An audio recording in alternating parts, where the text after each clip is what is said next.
So I have an invitation for you today. I want you to consider it your personal invitation. Imagine right now I am handing you a beautiful eggshell colored linen envelope with your name elegantly handwritten on it. When you open it, you find an invitation inside engraved in gold that says you are cordially invited to allow this time to be the time that you awaken, truly awaken to the life of beauty and wonder that is yours to claim. What would it be like if you RSVP'd yes to that invitation? What would it be like if you were fully awake and present for it all, meaning fully awake and present to the life you now have, fully awake and present to who you are in every moment, fully awake and present to what brings you joy in the here and now, and fully awake and present to the life you're creating with every thought you think, with every feeling you feel, with every word you speak? What might that awakened life look like? Well, my spiritual family, that is your invitation. Today, we're going to look at the four stages of spiritual consciousness that we might experience if we RSVP'd yes to this invitation of awakening. These stages of spiritual consciousness have been called the kingdoms, and this definition of kingdom fits perfectly in our context this morning. It is a realm or region in which something is dominant. So this morning we will look at the four realms or region which a particular level of awakening is dominant. So are you ready? Good. Let's go. Oh wait, there's three things before we go. One, I didn't make this up. They originally were downloaded through Reverend Dr. Michael Beckwith of the Agave International Spiritual Center of Truth many years ago, and they're now used throughout our movement for education. Second, as we talk about them, just observe where you hang out. Notice I said just observe. I didn't say blame or beat yourself up or feel not good enough. Just notice. And likewise, don't be so puffed up on ego that I'm on stage 4 all the time. Again, just notice. And the truth is that this is much like the 5 Stages of Grief by Elizabeth Kubler-Ross, where you might be in one stage one morning and then the third or fourth the next day. These 4 stages are like that as well. So I invite you to have fresh eyes and fresh ears this morning. Find out what is here for you that you have not seen or heard before. Now, if you're ready, good, so am I. We're starting off with the body. Why the body? Think about this.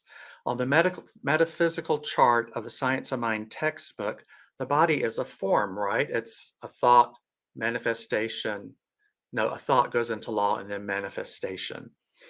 So a body is a form and it's a manifestation, and manifestations can be changed, right? So what would the level of consciousness be here at this physical body level? Be open about this and kind to yourself and just observe, as I said earlier. So in this first stage of spiritual consciousness, we are more awake. We're more asleep than awakened. And we have all been there and done that. It's called the why me stage. You could also call it the mortal stage or kingdom stage. At this stage, life is a serious struggle. We feel separated, disconnected, alone, powerless, and a victim of circumstances. We think we have absolutely no control over what is happening in our lives. At this stage, we think that something outside of us is doing something to us. And it could be the God out there trying to get even with you. It could be the devil. Remember Flip Wilson's Geraldine? The devil made me do it. I thought about her the other day. It could be the enemy, as they talk about in the evangelical teachings. It could be our numerology chart, as we talk about in New Age. Cracks on the ground, you could have stepped on one. It could be your parents' fault. Most everything is, right? Could be our partners, the weather, the government, you name it. And there's a perfect way to know if you're in this stage. It's accompanied by quite a bit of noise, drama, complaining, and the back of your hand often to your forehead as you say these words, why does this always happen to me? Or these sister words, why is this happening to me again? Or their cousin, if only he or she would do this to me or that to me, I would be happy, okay, and at peace. Do you recognize any of those? The opportunity to awaken that we have at this stage is huge. It is the opportunity to give up blame and to begin to take responsibility for our own lives. We have this liberating opportunity to awaken to the truth that we are not victims of circumstance or fate. Others, the economy, the weather, the political climate, none of that controls us.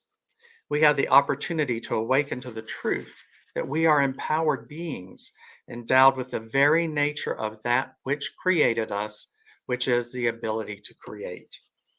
I'm going to say that again. It's a really big one. We are empowered beings. We are endowed with the very nature of that which created us, which is the ability to create on our own. And that moves us to the second stage of spiritual consciousness or kingdom of awakening, which is the by me stage or the metaphysical stage. In this stage, we learn that we are not victims of circumstance. We begin to understand that we are part of something bigger than we are.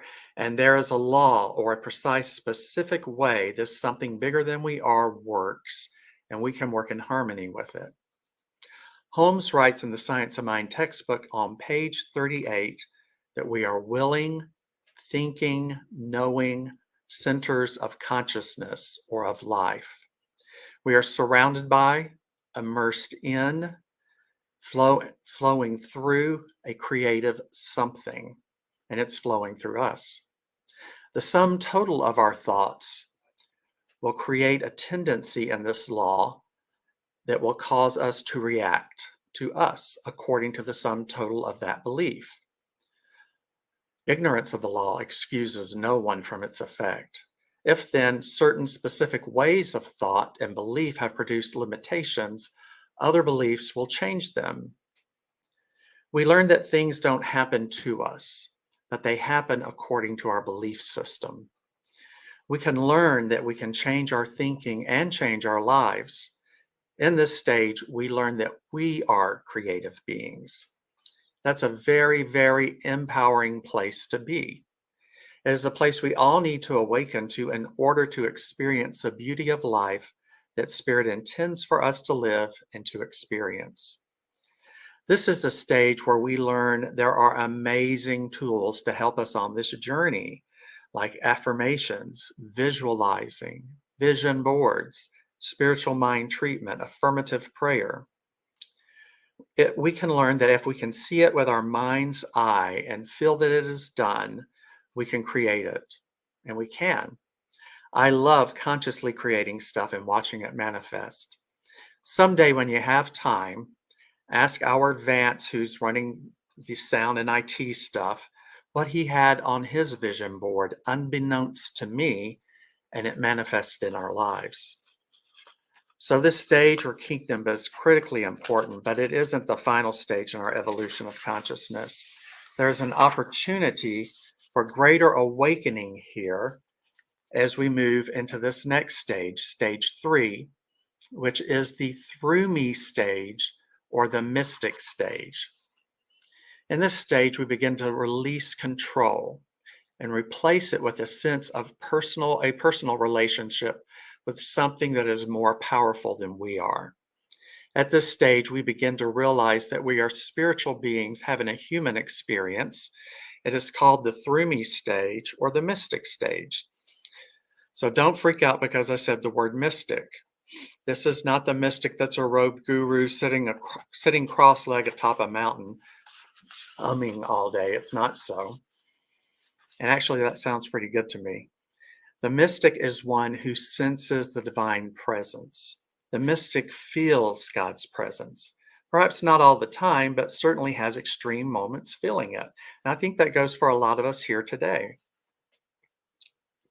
I know that I've had moments where I've felt the Spirit of God many times, but it comes and it goes for most of us. This is a space where we simply desire to be a vessel for God. It is the mystic who sings, "Use me, O God, I stand for you, and here I'll abide as you show me all that I must do." That's Ernest Holmes. Our guidance sometimes comes to us in the form of a vision, but it could also be a thought or some whispered words to us. We find that we're not so attracted to the outcome we are working on. Yet in this relaxed receptivity, we are more available to our greatest good. If you remember the phrase, this or something better, as we release control of that which we're working on to universal law. So in this stage of evolution, we bring in some other spiritual tools. Those tools are visioning, present moment awareness, forgiveness. We want about 75% of our thoughts focused on whatever this is we are bringing into our lives. And so we use these extra tools to help our mind to get there. On page 268 of the Science of Mind textbook, Ernest Holmes writes that true prayer must be thy will be done, but the implication relative to the will of God in this prayer is not a submission to the inevitability of evil or limitation.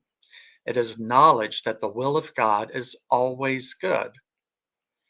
Now, a lot of us have had fear about turning something over to God or to universal law for its highest and best, or our highest and best manifestation. We need not worry that we will somehow be forced to live on the streets or take a serious cut in pay, or we'll have to leave somebody to make this growth work. That's not how it works. The highest and best is what comes through when we allow God or universal law to create for us. So while the stage of the mystic is very, very powerful, there is yet another stage, and it is the as me or master kingdom. The Christ, the Buddha, those are as me or masters in our awareness. It's a combination of the metaphysician and the mystic. Jesus is our primary example of the master teacher or the way shower. This is when we are in absolute union with the divine. There's no sense of separation. There's no division. You may recall Joel Goldsmith wrote, "Do not pray to God for things. Pray to know God, and all these things will appear."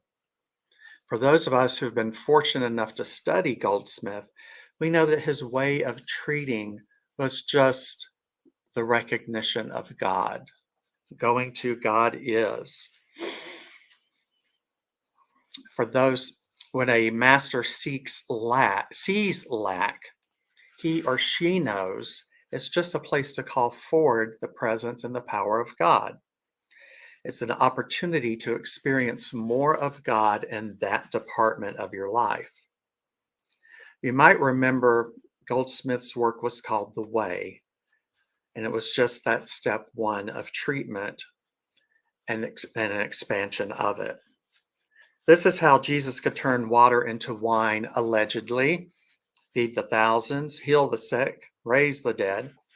More realistically, when he was faced with lack or limitation, he saw an opportunity to bring God into that situation. And he told his followers they could do this too. And they proceeded to create the story in a way that would catch the intended audience's attention of that day. Holmes wrote in the final conclusion of The Science of Mind, page 423, that the essence of spiritual mind healing and all true religious philosophy is an inner realization of the presence of perfection that is within us and all around us. We cannot be separate from it. It's simply not possible. We're living and having our life in this substance. It is the hope of heaven, the voice of God proclaiming, I am that which thou art that which I am. And that is the as me, or the master stage of spiritual consciousness. I am that which thou art, and thou art that which I am. And that which God is, and that which I am, is love, only love. And we know that when we're in that divine state, 100%. During our lifetimes, we will spend time in all the kingdoms, and it isn't a linear process. We do go back and forth, switching metaphorical residences depending on the issue or the situation at hand. It's like the stages of grief. We don't go in the order as Kubler-Ross defines, but we go back and forth. Remember now, if you would, that invitation that I gave to you at the beginning of this talk. You're cordially invited to awaken, to truly awaken to the beauty of life that you are meant to live. What are you going to awaken to this morning? To the realization that if you are hanging out in the why me or the mortal stage, you have an opportunity to embody the truth that you are a powerful and empowered being endowed with the very nature of that which created you, the very ability to create for yourself. Are you ready to master manifesting?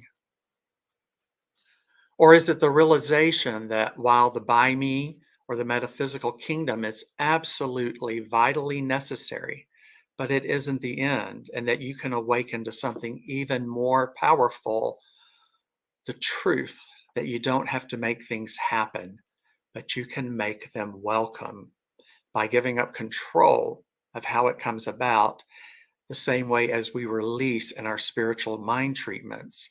We give it to something greater to welcome, to bring it into our lives, and something greater than you in your finite humanness. It is not my will, but thine, as the Master Jesus said, knowing that God's will is always for the highest good. Let us get confident about that if you haven't already. There should be no fear ever when praying or treating for this or something better. Are you ready to cultivate the as me mystic consciousness, where there is no sense of separation and there is only love? Wherever you are ready to go, know that you're supported and embrace the empowered you. And we give thanks that it is so, and so it is. Believing that there is one divine intelligence that governs everything, I affirm that this intelligence is acting in my mind, causing me to know what is best and to do what is best. I open my mind to new thoughts, new ideas, and I know that as I do this, new experiences shall come to me. Believing that there is one presence animating everything, I recognize this presence in everyone I meet, in everything I do, and in every circumstance that confronts me. Therefore, I rest in peace and in the quiet confidence that all is well